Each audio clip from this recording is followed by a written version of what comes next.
지금 이게 여론이 워낙 안 좋다 보니까 일단은 철회를 한 것 같고, 근데 어제는 또 하나 발언이 더 나왔는데 이건 어떤 의미인지 모르겠어요.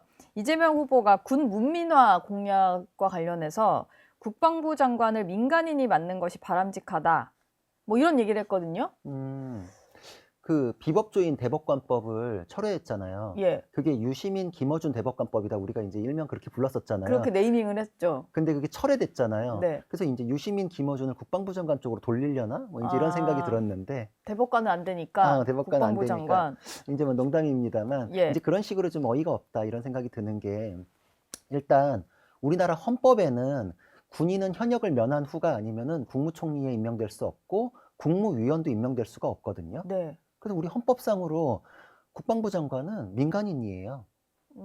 그쵸. 네. 그래요. 예. 그래서 지금 이재명 후보의 발언은 도대체 무슨 얘기인지를 알 수가 없는데, 그래도 정말 찰떡같이 한번 선회를 해주자면 민간인을 임명하자라는 건 지금 민간인인데 헌법을 몰라서 얘기한 거거나 네. 헌법을 알면서도 얘기한 거면은 군 경력 없는 사람을 국방부 장관을 하자는 얘기밖에 안 되거든요. 그러니까 법조 경력이 없는 비법조인 같은 개념인가 보네요. 군 똑같죠. 경력이 없는 민간인.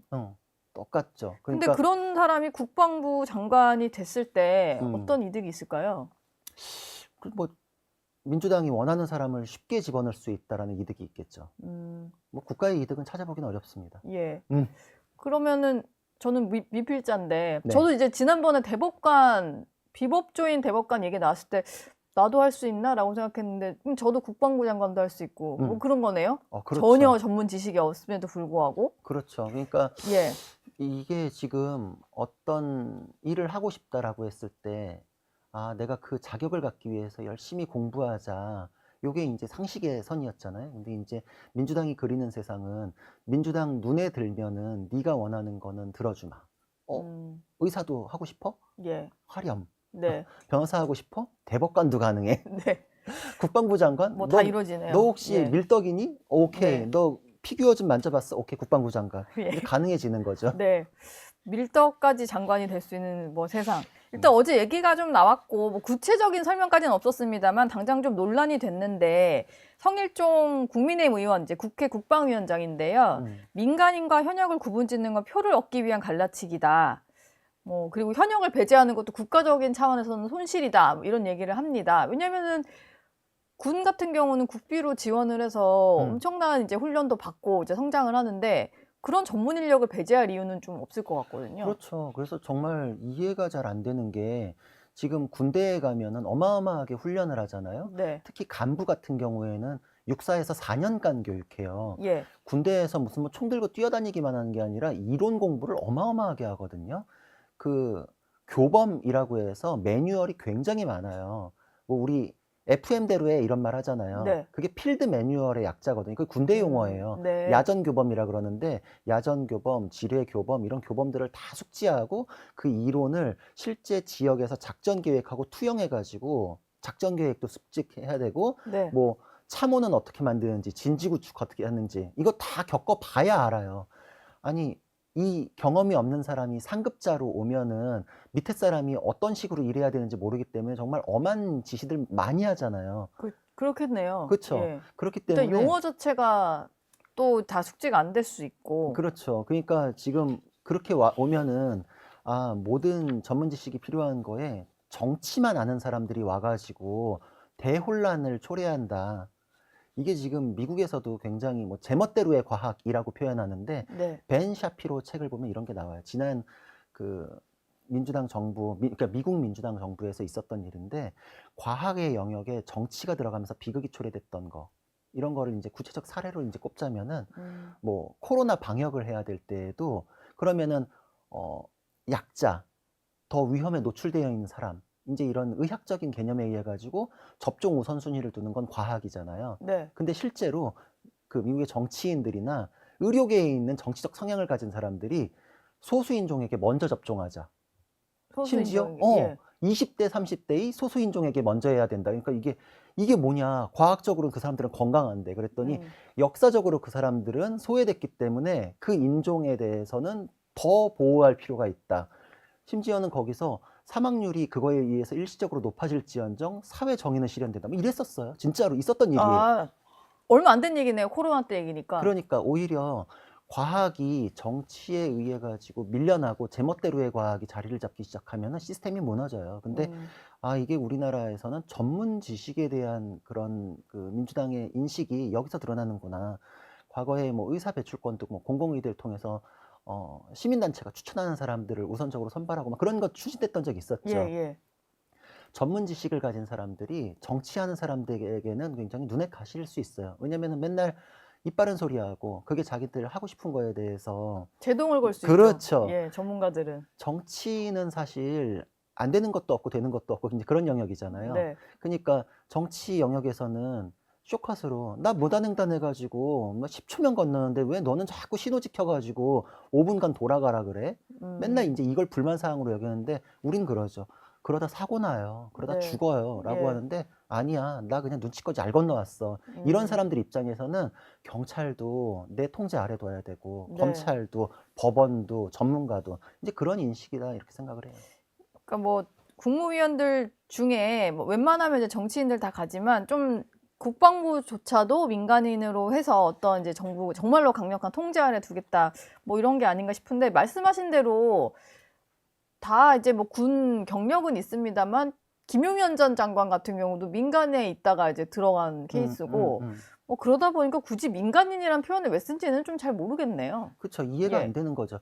무조건 군인은 옷 벗고서 민간인 신분이 되고 나서 임명이 돼야 되거든요. 네. 우리 헌법이 그래요. 그러니까 지금 군인 이 신분으로는 그냥 합참총장 뭐 이 정도 되는 거잖아요. 그렇죠. 그건 군인인 거잖아요. 그러니까 국방부 장관을 민간인으로 하자라는 거는 아무리 얘기를 하려고 해도 이건 헌법을 몰라가지고 하는 얘기거나 아니면은 정말 군 경력 없는 사람을 하자는 얘기거나 그러니까 양쪽으로 다 문제가 있죠. 예.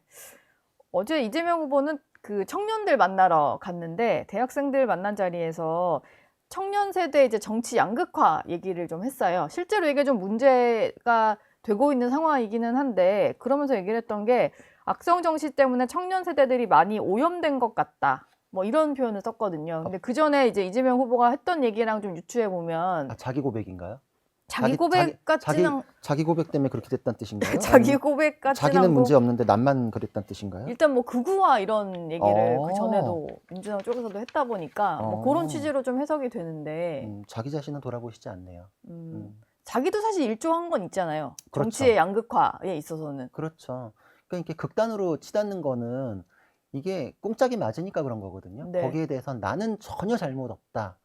이 우리 대한민국이라는 국가 안에 한 그릇 안에 담겨 있는 분들 아닌가요? 거기서 가장 센 발언들 하는 분들 아니었나요?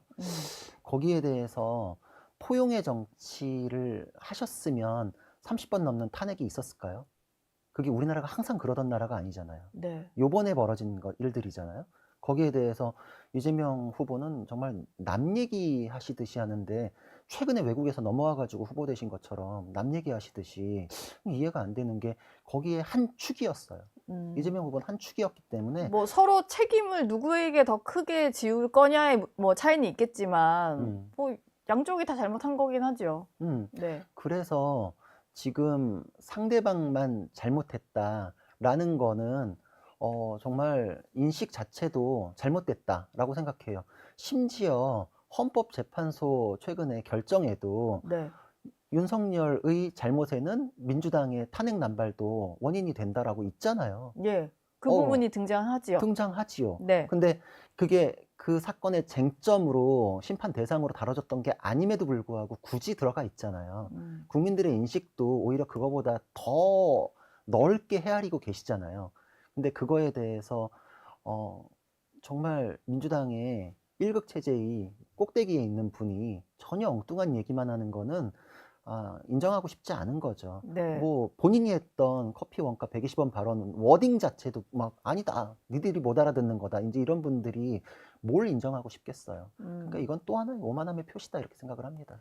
그러니까 민주당 입장에서는 청년 세대 이제 좀 젊은 층의 지지가 그래도 상대적으로 국민의힘보다 민주당이 좀 많이 받는 정당임에도 불구하고 일부 이제 뭐 2030 남성이라든지 좀 일부 세대에서는 또 보수층 지지하는 성향도 나타나잖아요. 그러다 보니까 이걸 마치 오염됐다 이런 식의 표현을 쓰는 것 같아요. 이건 약간 세대 갈라치기 같기도 하고. 뭐 갈라치기죠. 그러니까 요새는 갈라치기도 굉장히 그 지형을 보고 촘촘하게 새로 설정되는구나. 이제 이런 생각이 드는 게 네. 예전에는 한 10년 전까지만 해도 뭐 어르신 세대, 젊은 세대 딱 요렇게 갈라치기 했거든요.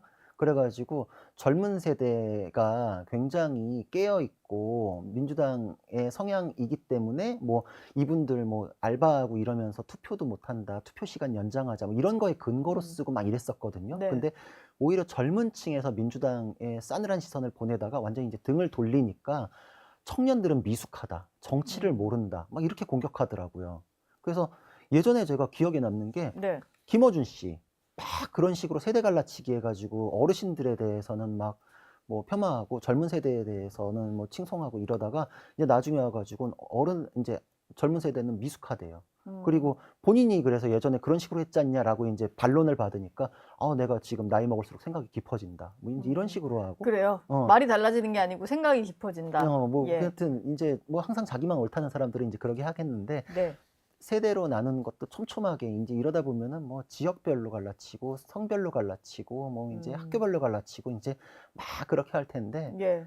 이게 분열을 만드는 게 누군가요, 그러면?